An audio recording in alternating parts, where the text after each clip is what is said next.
Notice me, senpai? Wait, what's the Korean equivalent of that? Senpai seyo.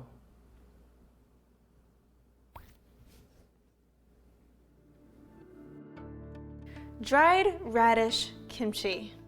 Most of you are probably familiar with the cabbage kimchi, which is the common kimchi that you see everywhere. What we're making today is something a little bit different, and it's not something that you come across very often. We were first introduced to it from going to a supermarket, a Korean supermarket that we frequent a lot called Market World. And they have all of these containers of different kimchi and banchan and like all of these side dishes that you can buy. And so we love just going there and buying random stuff to eat with rice throughout the week. It's a great, easy way to make a meal. We came across this dried radish kimchi and fell in love with it. It's so good. It's got a little bit of a crunch, but it's not quite as bright as fresh radish kimchi is, but it's just got this yummy, delicious umami to it. And it goes great with so many things. So we are making it at home from scratch for you today. The recipe that we're using today comes from Mangchi, who is the undisputed queen of Korean cooking on YouTube. So if you don't know her yet, you should absolutely go check out her channel. This is a recipe that we found of hers a few years ago, and I've been making it probably several times a year for the last few years. So you can tell we really enjoy this. The one thing that I do differently from Mangchi is I double the sauce because we like this kimchi saucy. And for our personal preferences, we thought it could use just a little bit more. So up to you. If you don't like it as saucy, do it the way that she gives you the recipe. If you like it a little saucier, do it the way we do it and double the sauce. You start with a package of mumallaengi, which are the dried radish strips. You can buy these on Amazon, or if you have a Korean supermarket near you, you can get them there. The packages that I've found are about 5 ounces, which is exactly what you need for this recipe. Wash and drain the dried radish strips a few times, and then soak them in water for about 8 minutes.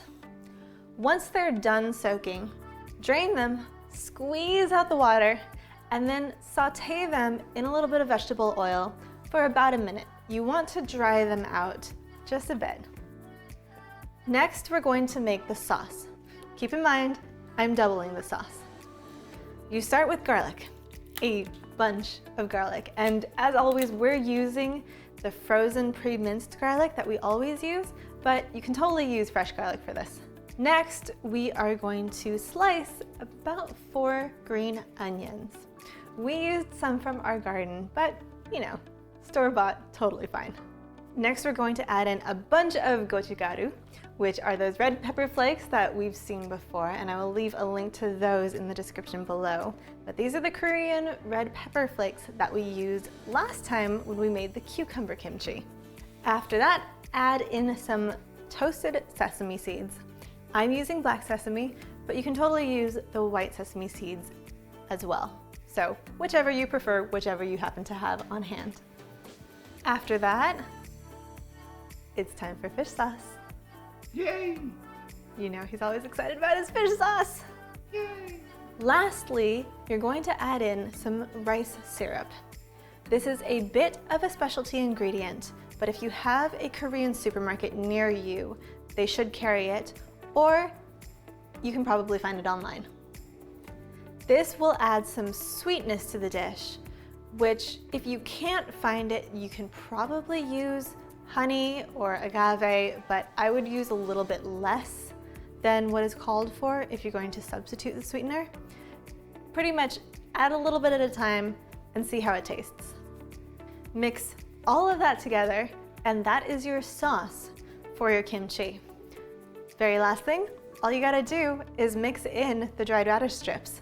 So take the dried radish strips that you sauteed earlier, they should have cooled down by now, and toss them in the sauce and just give them a good mix.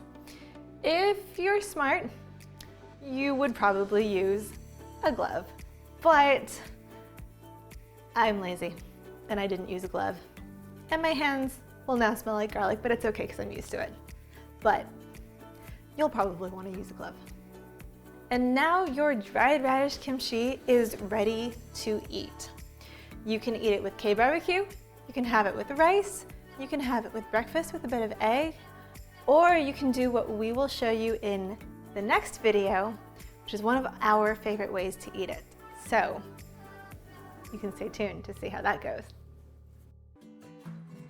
It's Sun and me and dried radish kimchi.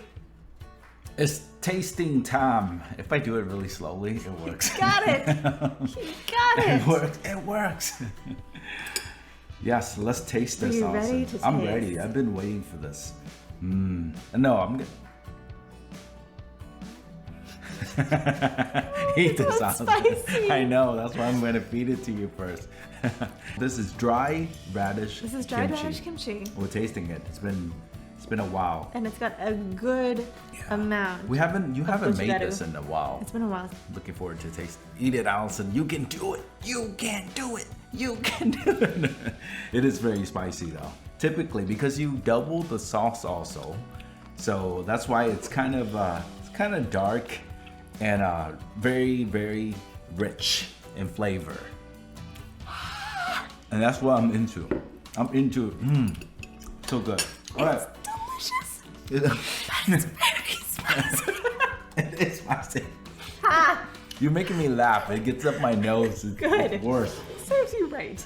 Oh, thank you, assistant. Oh, I hired a new intern, Allison. Oh, By the sweet. way. How are we paying them? I don't know. They're invisible, by the way. Kimchi? Yeah. Okay. Gimme. Huh. Just I've come prepared. This is fresh Cucumber. cucumber. Well, not that fresh. It's been sitting in the fridge for a while, but it's cold, so it couple goes days. really well with Oh, this. relief. It goes really well with Relief. this. So you can eat this with just about anything. I typically what? just eat it with just white rice. You can just eat it with white rice and any kind of steamed veggie, or even just fresh veggie, like cucumber, for example. I can just put this on top of top of the fresh cucumber. No, it's good, man. It's good with something fresh and refreshing. Describe taste, Allison. Spicy. Spicy, Spicy. very flavorful. Whew. Soaking it and then sauteing it gives it a crunch. Whereas if you tried to just eat it without going through that whole process, it would be kind of leathery. So that's why you go through the whole process of soaking it and then kind of drying it out again, but it makes it really crunchy. Yes. So it's really satisfying. Crunchy, but not too al dente. Yeah. Not There's a that nice it crunch is. to it. Yeah. So just a little bit of this. So yeah, It's again, spicy, it's very umami, because of the fish sauce. because of the fish obviously. sauce, yeah. Obviously. obviously. Can you taste the sweetness in it? I almost, now that I suggested it, I almost want to try making this with honey. Just to see, because I've never actually made it, but I figured that would be an okay sub for the rice syrup. Yeah, that might work. But no, I think the sweetness is good enough, Allison. Like, No, I mean, I would try I just it. mean for anybody who can't, because that's kind of a. That's true. It's a specialty ingredient. That's true. You can't should've- really get that. Sure, tried it. You know what? I wouldn't mind if it's a little sweeter. That's what I'm saying. It wouldn't be bad. It'll be okay. It'll be good. It sweeter. wouldn't be I bad, mean, yeah. you can't go wrong with a little sweet. Yeah, because it's not and going to be savory. like sugary. Yeah. It'll just add a little more. Yeah. And that would be sweet and perfectly spicy is fine. always a good thing. That's a staple of Asian cooking, right? Sweet and spicy. Sweet and spicy, sweet and savory and spicy. Yeah. Yeah. Which is exactly what this is. So good. It's really good. You notice that I'm eating more, Oh my God. even though I'm kind of dying from the spice. That's how you know it's good, because it's one of those things you just want to keep eating, even though you're kind of. And just to show that you can eat this with just about anything, the next video that's going up Yes. is going to be with something that's usually you don't see every day. It's not, Yeah. right? I mean, it's not you don't see Korean people doing. Wait, did you No. say what we're doing? I don't think I said in this video. Oh, well, you have to stay tuned in a couple of days, hopefully. A few days. Next video drop and you see what it is. But it's not something that typically you see Korean You wouldn't people know, yeah. It's not a Korean dish. eating this way. But it is our go-to dish. Yeah. When we make this kimchi. Yes. I make that dish a lot to eat with this. Yes, we used to do it almost every other night just because it's so quick and easy. Well, So- like I said, well, no. I'll say this next one. yeah, Don't not worry yet, about it. not We're yet. getting it. You almost Yeah, spoil it. I know, I did. You almost I did. spoil it. This is what happens when we mix just up the eat more of recording. this. Just eat more of this, okay? Just eat more of this. Eat more of that. As always, a huge thank you to our Patreon supporters. You can see right over here.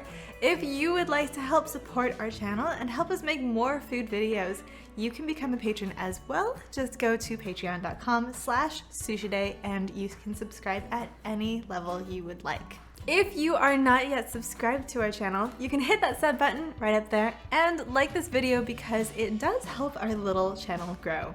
And if you want to see all of the other food videos that we've made, you can check out the playlist right over here.